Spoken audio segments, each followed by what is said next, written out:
ಜ್ಯೇಷ್ಠ ಅಮಾವಾಸ್ಯೆಯಂದು ಈ ತಪ್ಪುಗಳನ್ನು ಮಾಡಲೇಬೇಡಿ, ಅಪಾರ ನಷ್ಟವನ್ನು ಅನುಭವಿಸಬೇಕಾಗುತ್ತದೆ. ಜ್ಯೇಷ್ಠ ಮಾಸದ ಅಮಾವಾಸ್ಯೆಯನ್ನು ಈ ವರ್ಷ 6 ಜೂನ್ 2024 ಅಂದರೆ ನಾಳೆ ಆಚರಿಸಲಾಗುತ್ತದೆ. ಹಿಂದೂ ಧರ್ಮದಲ್ಲಿ ಜ್ಯೇಷ್ಠ ಅಮಾವಾಸ್ಯೆಯ ಮಹತ್ವ ಬಹಳ ವಿಶೇಷವಾಗಿದೆ. ಈ ದಿನ ಗಂಗಾ ಸ್ನಾನ ಮತ್ತು ಪೂಜೆಯೊಂದಿಗೆ ದಾನ ಮಾಡುವುದು ಒಳ್ಳೆಯದೆಂದು ಪರಿಗಣಿಸಲಾಗಿದೆ. ವಿಶೇಷವೆಂದರೆ ಈ ಬಾರಿ ಅಮಾವಾಸ್ಯೆಯ ದಿನ ಶನಿ ಜಯಂತಿ ಹಾಗೂ ವಟಸಾವಿತ್ರಿ ವ್ರತ ಇರುವುದರಿಂದ ಇದರ ಮಹತ್ವ ಇನ್ನಷ್ಟು ಹೆಚ್ಚಿದೆ. ಧರ್ಮ ಮತ್ತು ಧರ್ಮ ಗ್ರಂಥಗಳ ಪ್ರಕಾರ ಅಮಾವಾಸ್ಯೆಯ ದಿನದಂದು ದೆವ್ವ ಮತ್ತು ಆತ್ಮಗಳು ತುಂಬಾ ಸಕ್ರಿಯವಾಗಿರುತ್ತವೆ. ಆದ್ದರಿಂದ ಈ ದಿನ ಕೆಟ್ಟ ಕೆಲಸಗಳಿಂದ ದೂರವಿರಬೇಕು. ಈಗ ಜ್ಯೇಷ್ಠ ಮಾಸದ ಅಮಾವಾಸ್ಯೆಯಂದು ಏನು ಮಾಡಬೇಕು ಮತ್ತು ಏನು ಮಾಡಬಾರದು ಎಂದು ಪ್ರಶ್ನೆ ನಿಮ್ಮ ಮನಸ್ಸಿನಲ್ಲಿರಬೇಕು. ಇದರಿಂದ ದೇವರ ಆಶೀರ್ವಾದವು ಸುರಿಸಲ್ಪಟ್ಟಿದೆ, ಆದರೆ ಕೆಟ್ಟದ್ದೇನೂ ಆಗುವುದಿಲ್ಲ. ವಾಸ್ತವವಾಗಿ ಕೆಲವು ವಿಷಯಗಳನ್ನು ಮನಸ್ಸಿನಲ್ಲಿಟ್ಟುಕೊಳ್ಳುವುದು ಬಹಳ ಮುಖ್ಯ. ಇದರಿಂದ ನಾವು ಪೂಜೆಯ ಸರಿಯಾದ ಫಲಿತಾಂಶಗಳನ್ನು ಪಡೆಯಬಹುದು. ಜ್ಯೇಷ್ಠ ಅಮಾವಾಸ್ಯೆಯಂದು ಏನು ಮಾಡಬೇಕು, ಅಂದರೆ ಯಾವ ಕೆಲಸಗಳನ್ನು ಮಾಡಬೇಕು? 1.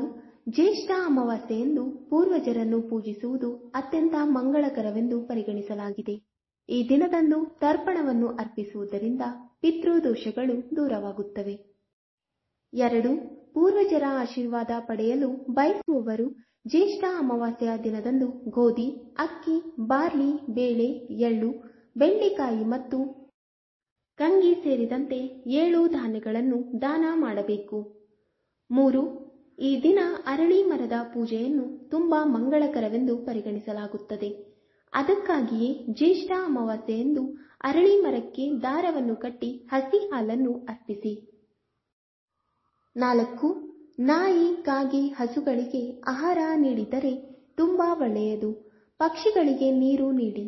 ಇದು ಪೂರ್ವಜರನ್ನು ಸಂತೋಷಪಡಿಸುತ್ತದೆ ಮತ್ತು ಎಲ್ಲ ತೊಂದರೆಗಳನ್ನು ತೆಗೆದುಹಾಕುತ್ತದೆ. 5.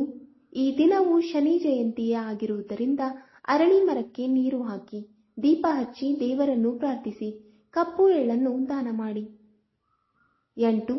ಜ್ಯೇಷ್ಠ ಅಮಾವಾಸ್ಯೆಯ ದಿನದಂದು ಸಂತಾನ ಪ್ರಾಪ್ತಿಯಾಗಬೇಕೆಂದರೆ ಆಸೆಯಿಂದ ಉಪವಾಸ ಮಾಡಿದರೆ ನಿಮ್ಮ ಇಷ್ಟಾರ್ಥ ಸಿದ್ಧಿಸುತ್ತದೆ.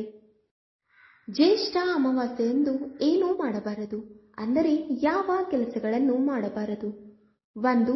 ಜ್ಯೇಷ್ಠ ಮಾಸದ ಅಮಾವಾಸ್ಯೆಯಂದು ಅಪ್ಪಿತಪ್ಪಿಯೂ ಮದ್ಯ ಮತ್ತು ಮಾಂಸ ಸೇವನೆ ಮಾಡಬೇಡಿ. ಪುರಾಣಗಳ ಪ್ರಕಾರ ಇದನ್ನು ಮಾಡುವ ಯಾವುದೇ ವ್ಯಕ್ತಿ ತನ್ನ ಪ್ರತಿ ಪೈಸೆಯ ಮೇಲೆ ಅವಲಂಬಿತವಾಗುತ್ತಾನೆ. 2.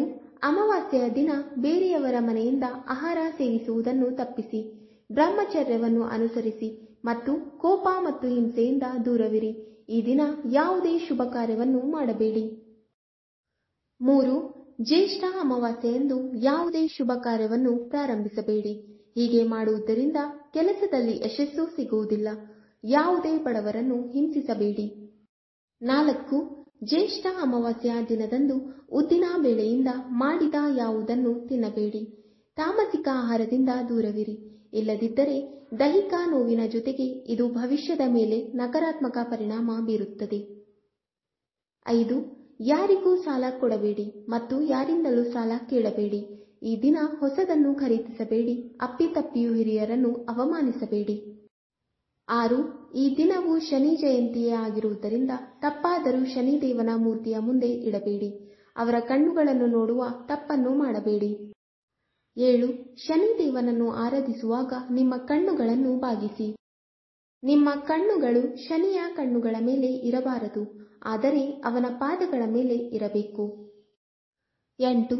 ಧಾರ್ಮಿಕ ನಂಬಿಕೆಗಳ ಪ್ರಕಾರ ಅಮಾವಾಸ್ಯೆಯಂದು ಉಗುರುಗಳು ಮತ್ತು ಕೂದಲನ್ನು ಕತ್ತರಿಸುವುದನ್ನು ತಪ್ಪಿಸಬೇಕು. 9. ತಂತ್ರ ಮಂತ್ರಗಳಿಗೆ ಅಮಾವಾಸ್ಯೆಯ ರಾತ್ರಿಯನ್ನು ಬಹಳ ವಿಶೇಷ ಎಂದು ಬಣ್ಣಿಸಲಾಗುತ್ತದೆ. ಈ ದಿನ ರಾತ್ರಿಯ ವೇಳೆ ಅಘೋರಿಗಳು ಮತ್ತು ತಾಂತ್ರಿಕರು ಸ್ಮಶಾನದಲ್ಲಿ ಆಧ್ಯಾತ್ಮಿಕ ಅಭ್ಯಾಸವನ್ನು ಮಾಡುತ್ತಾ ತಮ್ಮ ಶಕ್ತಿಯನ್ನು ಹೆಚ್ಚಿಸಿಕೊಳ್ಳುತ್ತಾರೆ ಎಂಬ ನಂಬಿಕೆಯಿದೆ. ಹಾಗಾಗಿ ಯಾವುದೇ ಕಾರಣಕ್ಕೂ ಅಮಾವಾಸ್ಯೆಯ ರಾತ್ರಿಯಲ್ಲಿ ಯಾವುದೇ ವ್ಯಕ್ತಿ ಸ್ಮಶಾನ ಅಥವಾ ನಿರ್ಜನ ಸ್ಥಳಗಳ ಸುತ್ತ ಸುತ್ತಾಡುವುದನ್ನು ಅಷ್ಟು ಒಳ್ಳೆಯದು ಎಂದು ಹೇಳಲಾಗುವುದಿಲ್ಲ. 10. ವಾಸ್ತವವಾಗಿ ಅಮಾವಾಸ್ಯೆಯ ಹುಣ್ಣಿಮೆಗಳಲ್ಲಿ ಚಂದ್ರನ ಸ್ಥಾನದಲ್ಲಿ ಬದಲಾಗುತ್ತದೆ. ಇದು ಜನರ ಭಾವನೆಗಳ ಮೇಲೆ ಪ್ರಭಾವ ಬೀರುತ್ತದೆ. ಮಾತ್ರವಲ್ಲ, ಜನರನ್ನು ಬೇಗ ಭಾವೋದ್ರಿಕ್ತರಾಗಲು ಪ್ರೇರೇಪಿಸುತ್ತದೆ.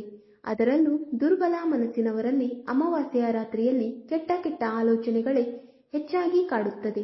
ಇದನ್ನು ತಪ್ಪಿಸಲು ಅಮಾವಾಸ್ಯೆಯ ರಾತ್ರಿ ಹನುಮಾನ್ ಚಾಲಿಸವನ್ನು ಪಠಿಸಿ. ಇದರಿಂದ ನಿಮ್ಮ ಮನಸ್ಸು ಸದೃಢವಾಗಿರುತ್ತದೆ. 11.